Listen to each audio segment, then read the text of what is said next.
خدا کے پاس جب آنا، یا رسول اللہ رزق میں تنگی ہے، نبی نے فرمایا ہمیشہ وضو کی حالت میں رہا کرو، دائم الوضو۔ امام رضا کا فرمان ہے اگر بندہ کسی کام کے لیے جائے، آفس کے لیے جائے، جاب انٹرویو کے لیے جائے، کسی بھی کام کے لیے جائے، اگر اس کا کام نہ ہو تو فرمایا دوش کسی اور کو نہ دے، یہ نہ بولے تیری وجہ سے نہیں ہوا، اس کی وجہ سے، فرمایا دوش خود کو دے، کیونکہ اگر وضو کے ساتھ جاتا تو اس کا کام ہو جاتا۔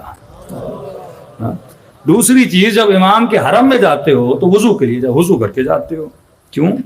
کیونکہ مستحب ہے کہ زیارت امام سے پہلے غسل زیارت کرو، صاف ستھرا لباس پہنو، بدن کو خوشبو لگاؤ، پھر حرم میں داخل ہونے سے پہلے وضو کرو، وضو کرنے کے بعد اذن دخول پڑھو، اب امام کو کیا کرو؟ سلام کرو، یہ آداب کا طریقہ ہے۔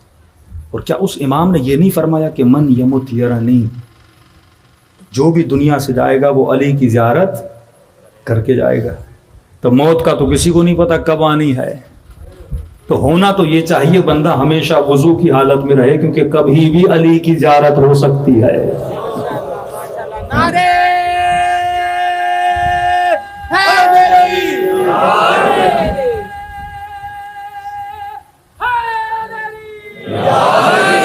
ہمیشہ دائم الوضو رہے، کیونکہ کبھی بھی امیر المومنین کی زیارت ہو سکتی ہے۔ اور وضو کر کے چلے تو عبادت، وضو کر کے سوئے تو عبادت، وضو کی حالت میں بولے تو عبادت، تو تمہارا مکمل وجود کیا بن جاتا ہے؟ نورانی۔ یہ تیسرا درجہ ہے۔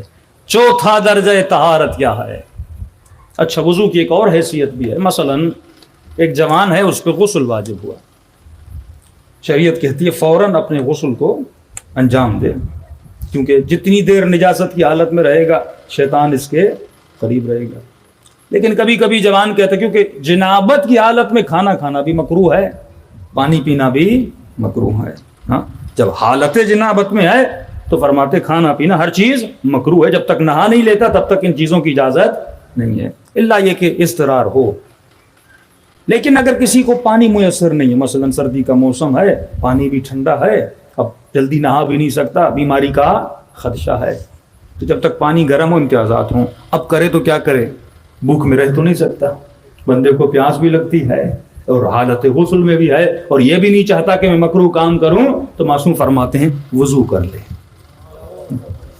وضو کر لے، اور وضو کرنے کے بعد اب جو کھائے گا پیے گا وہ مکروہ نہیں رہے گا۔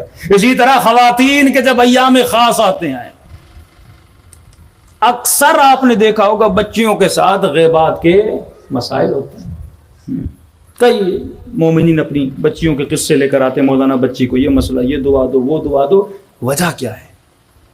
وجہ یہ ہے کہ ان کو سکھایا نہیں جاتا کہ جب انسان نجاست کی حالت میں رہتا ہے تو گندی مخلوق کیا ہوتی ہے، جس طرح گندگی کو اٹریکٹ کرتی، اسی طرح وہ گندی شیاطین مخلوق ہیں، جو شیاطین انس و جنی دونوں، اللہ نے کہا نا شیاطین انس بھی ہیں شیاطین جن بھی، وہ اس کی طرف کیا ہوتے ہیں؟ اٹریکٹ ہوتے ہیں۔